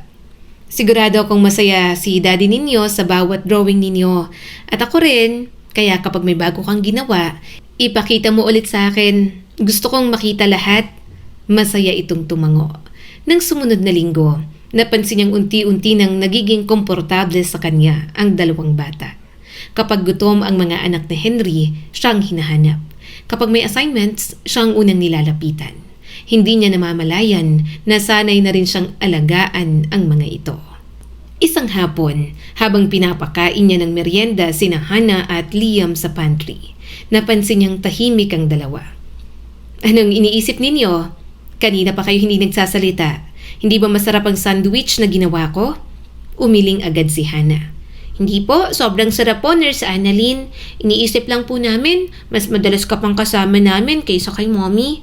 Kapag nandito ka, parang hindi na masyadong malungkot si Daddy. Mas madalas na rin siyang ngumingiti. Bahagyang natigilan si Annalyn. Hindi niya inaasahang marinig yon. Si Liam naman ang nagsalita. Nurse Annalyn, pwede ba kitang yakapin? Kapag niyayakap mo po kami, parang gumagaan ang feeling ko. Parang safe po palagi at walang lilitaw na monsters. Nangilid ang mga luha sa mata ni Annalyn. Ngunit mabilis niya yung pinigilan. Siyempre naman, gusto niya lang naman pala ng lambing. Kala ko kung ano na. Agad na yumakap ang dalawang bata sa kanya. Habang yakap niyang magkapatid, hindi niya maiwasang isipin na napakabigat ng pinagdadaanan ng mga batang yon. Hindi naman kasalanan ng mga ito ang mga desisyon ng matatanda. Ngunit ang mga ito pa rin ang pinakaunang nasaktan. Hi, Sir Henry, saad ni Annalyn nang pumasok sa Henry. Huminga ito ng malalim at tiningnan ang mga bata. Nakatulog na sila. Oo, nakatulog nga rin ako kanina, natatawang sabi ni Annalyn. Namungay ang mga mata nito. Sorry, anong oras ka na naman uuwi? Ang dami mo nang ginagawa, naabala ka pa ng mga anak ko. Okay lang, hindi naman sila sobrang kulit. Nakakawala rin ng stress kahit busy ako sa trabaho. Pakalat-kalat lang naman sila rito at sobrang behave nila. Nagkatitigan sila ni Henry. Bahagya siyang natigilan at nailang. Kaya dinaan niya na lang sa tawa. Kumain ka na ba? May natira akong adobo sa pantry. Gusto mong kumain? Tanong niya rito at akmang aalis na. Saglit lang at iinit ko para sa'yo. Pero bago pa makaalis si Annalyn, napasinghap siya sa yakap na natanggap mula kay Henry. Nasa likod niya ito at niyayakap siya ng mahigpit. Unti-unti siyang kumalma at hinayaan na lang. Salamat. Hindi ko alam ang gagawin ko kung wala ka. Bulog ni Henry. Hinarap niya naman ito. Sir, maliit na support lang ang binibigay ko. Kaunting tulong lang na alam ko. Napalunok si Annalyn. Nararamdaman niya kasi ang kamay nito na humahaplos sa kanyang pisngi. Annalyn, maliit lang to para sa'yo. Pero para sa akin, sobrang laki ng nagagawa mong tulong. Mas gumagaan ang pakiramdam ko kahit bawat araw. Alam kong haharap na naman ako sa mabibigat na problema. Nagtagpong muli ang kanilang mga mata. Nakikita ni Annalyn ang iba't ibang emosyon na dumadaan sa mga mata ni Henry. Nang unti-unti itong pumikit at lumapit sa kanya, hinayaan niya na lamang. Nagtagpo ang kanilang mga labi. Kinakabahan man, malugod niyang tinanggap ang bawat halik ni Henry. Pero nang maalala niya si Nadine, bigla niya itong itinulak. Hindi tama to. May asawa ka, Sir Henry. Pinaglapat ni Henry ang mga noo nila. Henry, Annalyn. Henry lang. At asawa. Niloko niya ako. Iniwan kami ng mga anak ko. Kumuha ng pera sa kumpanya. Sa tingin mo talaga, kaya ko pa siyang tanggapin bilang asawa ko pagkatapos niyang sumama sa ibang lalaki? Huwag mo na siyang isipin. Wala na siya sa akin. Wala akong ibang nararamdaman kundi galit para sa ginawa niya sa mga anak namin at sa akin. Sa'yo, Annalyn, masaya ang puso ko. Hindi ako natatakot o nagdududa. Binigyan mo ulit ng saya ako at ang mga anak ko. Hindi ako perpekto. May una akong naging asawa. May mga anak pa. Pero araw-araw ako magpapasalamat kung pipiliin mo ko at mananatili ka sa akin, Annalyn. Ngayon lang ako naging masaya ng ganito at ayokong mawala ka sa akin. Napahinga na lang ng malalim si Annalyn. Hindi siya sigurado, pero hindi niya maitatanggi. Mahal niya na rin talaga si Henry. At kung siyang magdadala ng kaligayahan sa pamilya nito, hindi niya yon ipagkakait. Isang araw, habang naghahanda si Annalyn ng mga gamit sa treatment room, biglang nag-vibrate ang cellphone niya. Napatingin siya sa screen. Ha? Bakit tumatawag si nanay? Alam niya namang nasa gitna ako ng trabaho. Agad niyang sinagot ang tawag. Nay, bakit po? May nangyari ba? Ayos lang po ba kayo? Nasa trabaho pa po ako. Narinig niya ang mahinang buntong hininga ng kanyang ina. Anak, kanina pa may naghahanap rito sa sa bahay. Nandito ang abogado ng tatay mo at hinahanap ka. Parang may malamig na hangin ang dumaan sa buong katawan ni Annalyn. Napahinto siya sa pag-aayos ng tray. Tatay, anong tungkol sa kanya? Ang tagal na nating walang balita ron. Bakit bigla siyang nagpapahanap?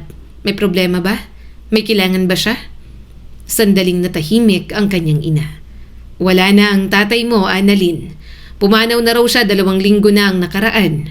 Kaya ka hinahanap ng abogado ay may naiwan daw siyang testamento. Nanigas si Annalyn. Parang hindi niya agad nauunawaan ang narinig. Patay na pala ang lalaking halos hindi na niya maalala ang mukha. Ang lalaking palaging pinagtabuyan sila sa tuwing sinusubukan ng nanay niyang humingi ng sustento. Mahina siyang nagsalita. Patay na siya? Oo, anak. Umuwi ka muna rito sa Batangas sa lalong madaling panahon. Ikaw raw mismo ang dapat pumirma sa mga dokumento. Napapikit si Annalyn. Halo-halo ang emosyon sa dibdib niya. Hindi niya magawang umiyak dahil wala naman silang pinagsamahan na mag-ama. Parang wala siyang maramdaman at ewan niya ba kung masama siya dahil doon. Nay, uuwi po ako. Magpapaalam lang ako rito sa klinik, saad ni Annalyn. Sige anak, mag-iingat ka sa biyahe. Lumabas siya sa treatment room at dumiretso sa opisina ni Henry. Kumatok siya at agad naman siyang pinapasok ng boyfriend niya. Dito ka umupo, saad ni Henry at tinapik ang kandungan. Nanlaki ang mga mata niya. Huwag na. Nakakahiya. Natawa si Henry at marahan siyang hinila paupo sa kandungan nito. Bakit ka pa mahihiya? Boyfriend mo na ako. Boss pa rin kita. Saka nasa opisina tayo. Muli itong tumawa at yumakap ng matagal sa kanya. Panay pa ang halik sa kanyang pisngi. Teka muna, tumawag kasi ang nanay ko. Kailangan ko raw umuwi sa Batangas. Hinahanap ako ng abogado ng tatay ko. Namatay na raw siya. May kailangan daw asikasuhin. Uuwi muna ako, boss. Nakita niyang nagbago ang ekspresyon ni Henry. Gusto kitang samahan pero busy pa ako. Bahagyang ngumiti si Annalyn. Okay lang ako. Ano ka ba? Saka ilang beses na ako nag-commute. Saglit lang ako ron. Babalik ako agad. Baka mamiss mo ako agad Ngumuso si Henry at muli siyang hinalikan. Talagang mamimiss. Alam mo namang ikaw ang stress reliever ko. Humalakhak na lang si Annalyn.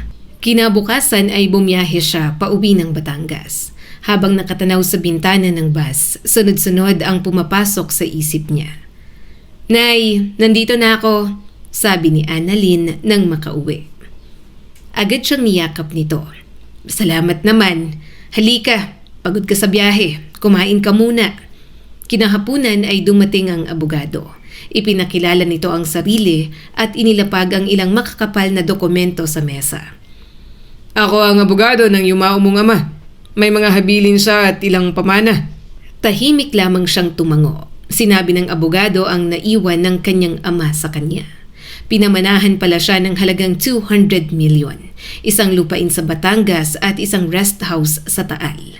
Gulat na gulat sila nang marinig yon, kahit ang kanyang ina hindi makapaniwala. Dahil sa mga pamanang yon, nabayaran nila ang mga utang. Binisita niya rin ang ibang properties na ipinamana sa kanya, habang nag-aasikaso ng mga papeles. Anak, huwag ka nang bumalik sa trabaho mo sa Maynila. Dito ka na lang. May pera ka naman, saka may ari-arian na. Okay na yan, magsimula na lang tayo ng negosyo rito. Suggestion ng kanyang ina. Nay, hindi po pwede. Nandun po ang trabaho ko. Saka gusto ko ang ginagawa ko. Mag-start po kayo ng negosyo dito. Susuportahan ko po. Pero babalik pa rin po ako ng Maynila. Nandun po ang boyfriend ko, Nay. Kailangan niya po ako sa kanang mga bata. Huminga ng malalim ang kanyang ina. Anak, alam kong may utang na loob ka dyan sa boyfriend mo ngayon. Pero ang komplikado lang dahil asawa niya pa rin si Nadine. Hindi ba pwedeng maghanap ka na lang ng iba na single din? Nay, hindi naman po ganun kadali yun. Mahal ko po si Henry at ang mga bata. Kung sakaling bumalik si Nadine, mukhang wala rin naman pong maihaharap yun sa pamilya niyang iniwan niya. Matindi na po ang pinagdaanan ng mag-aama. Napamahal na sila sa akin at ayoko pong pabayaan sila. Sandali silang natahimik at nagpatuloy sa pagkain. Maya-maya'y may binuksan ulit siyang topic. Huminga ng malalim si Annalyn. Naisip ko pong gamitin ang malaking bahagi ng perang minana ko. Gusto kong ipuhunan yon sa company ni Henry.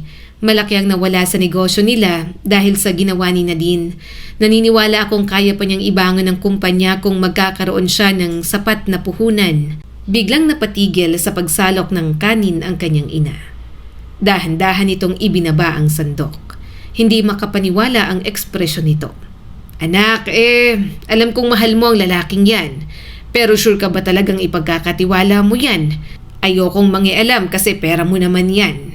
Pero wag ka sanang padalos-dalos. Tumango si Annalyn.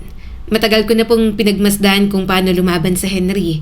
Hindi ho siya tamad, hindi siya nagsayang ng pagkakataon. Nakita ko kung paano niya isinakripisyo ang sarili para sa mga empleyado at sa mga anak niya. Naniniwala po ako na hindi masasayang ang perang yon. Saka babalik naman po sa akin yon kung sakaling bumalik ulit sa dati. Parang mag-i-invest lang po ako. Napabuntong hininga ng malalim ang kanyang ina. Gayunpaman, wala itong nagawa sa kanyang desisyon. Mahal na niya si Henry at magtitiwala siya rito. Nang umuwi siya, niyakap agad siya ni Henry. Nag-dinner pa sila sa labas kasama ang mga bata. I miss you, bulong sa kanya ni Henry habang nakaupo sila sa sofa. Napangiti si Annalyn at tuluyang humarap dito. May gusto rin sana akong pag-usapan. May naiwan naman ang tatay ko. Hindi ko inaasahan. Matagal kong pinag-isipan kung anong gagawin ko sa pera na meron ako. At gusto kong gamitin ang malaking bahagi noon bilang puhunan para maibangon ang klinik mo. Nanlaki ang mga mata ni Henry. Annalyn, wag na. Hindi ko matatanggap yan. Mahinahon siyang tumingin dito. Hindi ko to ibinibigay dahil naawa ako sa'yo. Ibinibigay ko to dahil naniniwala ako sa kakayahan mo. Saka gusto ko rin maging negosyante. Ano, ikaw lang ang mayaman? Mayaman din ako. I'm a willing investor. Tinatanggihan mo pa. Unti-unting nawala ang pagkaseryoso ni Henry at mahinang tumawa. Ikaw, napairap siya at hinawi ang buhok. I'm rich now. I have money. Come on, ibibigay ko sa iyo ang pera ko para magkaroon ako ng shares. Saka sino bang may sabing hindi ako makikinabang? Kapag kumita ang company, responsibility mo na ibigay sa akin ang dividends ko. Walang boyfriend dito. Ano ka, siniswerte? Kapal naman ang mukha mo. Napahalakhak ng malakas si Henry at pinanggigilan siyang halikan at kilitiin. Yung mga ganyan mo, mas lalo mo lang akong binabaliw. Tumawa na lang din si Annalyn. Lumipas ang halos 4 na taon. Maraming nagbago. Ang dating tahimik na klinik na halos wala ng pasyente ay muli na namang napuno ng mga taong naghihintay ng kanilang appointment. Mula sa iisang branch, nakapagbukas silang muli ng ilan pang clinics sa iba't ibang bahagi ng bansa. Dumami ang mga dermatologists, nurses at administrative staff. Ang mga pasilyong minsang nabalot ng katahimikan ay napalitan ng mga ngiti, tawanan at abalang hakbang ng mga empleyado. Sa bawat umaga na pumapasok si Annalyn, hindi pa rin siya makapaniwala. Minsan ay napapahinto siya sa lobby. Pinagmamasdan ang mga taong nagtatrabaho at tahimik na nagpapasalamat. "Annalyn, punta ka sa office ko. Kailangan ko ng yakap," biglang sabi ni Henry na narinig pa ng ibang empleyado. Mahina niya itong itinulak. "Kitang nagtatrabaho ako. Nurse ako rito. Kailangan ako. May operation mamaya. Tumigil ka. Mamaya na yan." Natawa at kinilig ang ibang empleyado. Napailing na lang siya. Mas lalo ring naging malapit sa kanya sina Hannah at Liam. Hindi na siya tinatawag na Nurse Annalyn. Mama na ang tawag ng mga anak ni Henry sa kanya. "Mama!" Bulalas ni Liam at agad na yumakap sa kanya at humalik. "Mama, naka-perfect ako sa quiz." "Wow, very good naman ang baby namin." Yumakap din si Hannah sa kanya at humalik. "Mama, kailan po tayo mamimili ng ibang makeup?" "Mamaya, wait lang ha, busy lang si Mama. Doon muna kayo sa office ng daddy ninyo." Napatingin siya kay Henry na nakakapit pa sa pintuan habang nakatingin sa kanya. "Hilahin niyo na rin yung si daddy, iniistorbo ako sa work. Paano ako matatapos agad?" Walang nagawa si Henry nang hilahin ito ng mga bata. Natawa na lang siya at bumalik sa loob. Sobrang kulit talaga ng mag-aama. Isang gabi, magkakasama sila sa ginawa nilang camping. Tulog na ang mga bata sa loob ng tent. Sila naman ni Henry ay nakaupo pa rin at tinitingnan ang mga bituin sa langit. Kinuha ni Henry ang kamay niya at humalik doon. "I love you." Napangiti naman si Annalyn. "I love you too." Umawang na lang ang kanyang bibig nang may isinuot itong singsing sa kanya. "Henry," hinaplos ulit nito ang kanyang kamay. "Alam kong hindi pa kami hiwalay sa papel ni Nadine. Pinapahanap ko na siya pero ang hirap niyang hanapin. Gagawin ko lahat para makapag-divorce na kami. At itong singsing na to, magiging pangako sa'yo kahit anong mangyari. Sa'yo ang puso ko. Sana hindi ka magsawang maghintay. Araw-araw akong natatakot kasi pwede kang makahanap ng masigit pa sa akin." Sinapo ni Annalyn ang mukha nito. "Henry, wala kang dapat ikatakot. Wala na akong ibang makikitang mas hihigit pa sa'yo. Galing ako sa masakit na relasyon. Ikaw din, ganun. Pero nahanap natin ang isa't isa at maghihintay ako kahit anong mangyari. Mahal na mahal kita, kasamang mga bata." Mahigpit siyang niyakap ni Henry. Ilang taon na silang magkasama. Marami na silang pinagdaanan. Lumilipas na rin ang oras para kay Annalyn. Pero hindi siya magsasawang maghintay kung ang pamilyang yun naman ang kanyang ipaglalaban. Maraming beses nang sinubukan ng abogado ni Henry na hanapin si Nadine. May mga private investigator na kinuha. May mga record na sinusuri at mga dating kakilala itong kinakausap. Ngunit sa bawat pagkakataon, tila isang hakbang na mas nauuna si Nadine. Para itong naglaho, parang walang bakas na iniwan, parang alam na hinahanap kaya alam kung saan magtatago. Sa pagdaan ng panahon, unti-unti ring natanggap ni Annalyn na maaring hindi na talaga ito matagpuan. Bagamat hindi pa rin sila maaring magpakasal ni Henry, hindi nila hinayaang maging hadlang yon upang ipagpatuloy ang maayos nilang samahan. Isang Lunes ng umaga, abala si Annalyn sa pagtingin ng schedule ng mga pasyente. Marami ang appointments. Habang kausap niyang receptionist tungkol sa bagong branch, biglang may pumasok at walang iba kundi si Nadine. "I'm looking for my husband," seryosong sabi ni Nadine at tinanggal ang shades nito. Tumaas ang kilay ni Annalyn. "Wala kang appointment sa kanya?" Tumawa si Nadine. "Ay, ikaw nga palang Apple na inakit ang asawa ko. Sino ka para pagbawalan ako? At oo nga pala, bakit pa ako nagpapaalam? Didiretso na lang ako sa opisina ng asawa ko." Agad siyang sumunod dito nang maalalang nasa opisina rin ang mga bata. Natatakot siyang manggulo lang ito. "Excuse me, wala kang karapatan na basta dumiretso. Kailangan mo ng appointment," saad ni Annalyn at hinawakan ng braso nito. Humarap sa kanya si Nadine. "At sino ka para pigilan ako? Makikipagkita ako sa asawa ko." Okay, fine. Makipagkita ka sa kanya. Pero may karapatan akong paalisin ka kung manggugulo ka. Ako ang may pinakamalaking share sa company. Kaya may rate ako kung sino ang gusto kong papasukin dito at hindi. Malakas na tumawa si Nadine. Baliw ka na ba? Pinagsasasabi mo. Inahas mo lang ang asawa ko. Kala mo naman, mapapalitan mo ako sa buhay niya. Ilusyonada. Natawa na rin nang mapanuya si Annalyn. Then, let's bet. Tanungin mo lahat ng nandito kung sino ako. Lumapit agad ang guard sa kanya. Ma'am, may problema po ba? Paalisin na po ba namin? Hindi, hayaan ninyo. Gusto niya raw makita ang asawang iniwan at niloko niya. Then sige, hayaan nating magtagpo sila at malaman niya kung sino ang ilusyonada. Namumula sa galit si Nadine. Asawa pa rin ito ni Henry. Pero hindi siya natatakot sa titulong yun. Nakita niya kung paano nito niloko at iniwan ang mag-ama. Kaya para sa kanya, basura lang ang pinagmamalaki nitong asawa ito ni Henry. Umakyat pa rin si Nadine. Sumunod naman siya. Hahayaan niyang kausapin ni Nadine si Henry. Pero kukunin niya ang mga bata. Baka kung ano pa ang gawin ni Nadine at guluhin lang ang isip. Nadine, gulat na sabi ni Henry nang pumasok ito sa opisina. Napatingin agad si Annalyn sa mga bata. Gulat na gulat ang mga ito at agad niyang nilapitan. Mga anak, labas muna kayo. Sama muna kayo kay Ate Joyce sa may pantry. Sige na, mga anak. Agad na naalarma si Nadine at marahas siyang hinila sa braso. Anong mga anak? Bakit ganyan ang tawag mo sa mga anak ko? Nadine, ano ba? Bitawan mo ko. Ano, hahayaan mo lang ba talaga itong makita ng mga bata?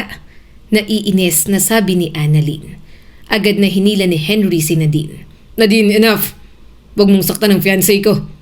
Nanlaki ang mga mata nito. Fiancé? Ano? Henry, baka nakakalimutan mo. Asawa mo pa rin ako. Kabit mo yan. May kabit ka rin. Sigaw ni Henry dito. May lalaki ka. Niloko mo ko at iniwan mo kami ng mga bata. Kinuha mo pa ang pera ng company. At ano? Babalik ka rito ng ganyan ang attitude mo. Ang kapal ng mukha mo. Alam ko na. Babalik ka na. Natrack ka ng mga tauhan ko. Ubus na ang perang kinuha mo sa akin, hindi ba? Naghihirap na kayo ng lalaki mo. At ano? Babalik ka rito para hut-hutan na naman ako ng pera. Muling lumingon si Annalyn sa mga bata. Mas inasikaso niya na ang mga ito. Bahala na si Henry kay Nadine. Halina kayo. Doon na muna kayo kay Ate Joyce ninyo. Ha? Malambing na sabi ni Annalyn. Nang makarating sila sa pantry, tumulo na ang mga luha ng dalawang bata. Agad na nahabag ang puso niya para sa mga ito. Bakit po bang ang bad sobra ni Mommy? Umiiyak na tanong ni Liam. Shh! Pinunasan niya ang luha ng mga ito. Huwag na kayong umiyak, magiging okay din ang lahat. Niyakap siya ni Hannah. Mama, ayoko na pong bumalik siya. Pinakalma niya pa ang mga ito. Hindi matigil sa pag-iyak. Mabuti na lang at tinulungan na siya ng ibang staff na aliwin ang mga bata. Dahil doon, naiwan niya muna ang mga ito. Babalik siya sa opisina ni Henry para malaman kung ano ang nangyayari. Pero nasa hallway pa lang, nakasalubong niya na ang galit na si Nadine. Nasaan ang mga anak ko? Pinilit ni Annalyn na kumalma. Kung ganyan lang ugali ang ipapakita mo sa kanila, mas mabuti na sa ibang araw mo na lamang sila kausapin. At sino ka para magdesisyon sa akin? Wala kang karapatan. Ako ang ina ng mga batang yan. Napairap si Annalyn. Ikaw ang nagluwal, pero hindi ka naging ina para sa kanila. Dinuro pa siya ni Nadine. Huwag kang magmalinis. Alam kong matagal mo nang hinihintay ang pagkakataong to. Habang wala ako, dahan-dahan mong inagaw ang lahat. Pati ang pagmamahal ng mga anak ko. Ang galing mo talagang magkunwari. Mga agaw, inggit na inggit ka sa akin. Napakuyom ang kamao ni Annalyn. Kung yan ang iniisip mo, wala na akong magagawa. Pero hindi ako dumating sa buhay nila para mangagaw. Ikaw ang kusang umalis. Ako ang naiwan para tumulong nung halos gumuho ng company na sinira mo. Hindi mo pwedeng ipasa sa ibang sisi. Huwag mo kong tawaging mga agaw. Nanlilisik ang mga mata ni Nadine. Ang kapal talaga ng mukha mo. Bigla itong sumugod. Napaatras si Annalyn nang maramdaman niyang hinablot ni Nadine ang manggas ng kanyang blouse. Nasira yon at pinagdiskitahan din ang buhok niya. Nadine, ano ba? Hindi mo talaga ako bibitawan? Hinila niya na rin ang buhok nito at malakas na sinampal. Napaatras si Nadine. Anong malakas niya ulit itong sinampal sa kabila? Yan! Para matauhan ka. Ikaw ang makapalang mukha para manggulo rito. Huhut-hutan mo ang asawa mo? Talaga? Hindi na nga asawang turing sa'yo. Anong akala mo kay Henry? Kinakain ulit ang sinusuka niya? Napasigaw si Nadine at muli na naman silang nagkasabunutan. May mga pumigil na sa kanilang mga empleyado. Makalipas ang ilang segundo ay mabilis na dumating si Henry. Tama na! Agad na hinila ng mga guard si Nadine. Mabilis ang paghinga ni Annalyn. Naggulo ang kanyang buhok. Agad na hinubad ni Henry ang coat nito at isinuot sa kanya. Galit na galit ito nang makitang sira na ang damit niya. Masama nitong tiningnan si Nadine. Hanggang dito na lang. Iniisip ko na irespeto ka pa para sa kapakanan ng mga anak natin. Pero hindi kita hahayaang manggulo rito. Tumawa si Nadine ng mapait. Asawa mo pa rin ako. Wala kayong magagawa. Kahit anong gawin ninyo, ako pa rin ang legal mong asawa. Nakita ni Annalyn ang matinding pagpipigil ni Henry. Tama ka. Legal na asawa pa rin kita. Sa ngayon. Pero hindi ibig sabihin nun ay pwede mong takasan ang pananagutan mo.